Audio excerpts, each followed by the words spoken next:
بجلی بلونو کې کوم اضافه چې شوې ده بې تحاشه اضافه شوې ده.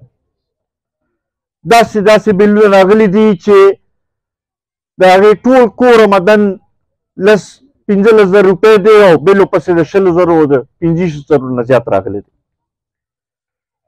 داسې داسې دغه دي چې چا خالي یو بلب یو پکې دغه کوي او د هغوی پسې په زرګونو کې بل راغلی دی.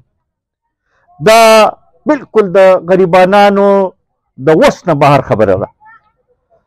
مونږ دا مطالبه کوو چې فل فور دی په دې کې ریلیف ورکړی شي، کم از کم 25% دې کې د ریلیف ورکړی شي او سره چې دې کې دا کم زیاتی ټیکسونه دي.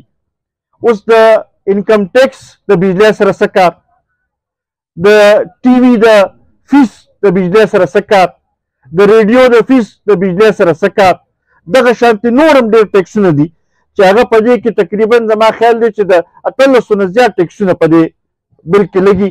هغه ټیکسونه چې دي هغه ختمېدل پکار دي او خلکو ته ریلیف ملاوېدل پکار دي، ځکه چې دا بجلی چې دا بالکل د خلکو د وسه وځي لګیا ده. دې باندې مونږ دغه کوو.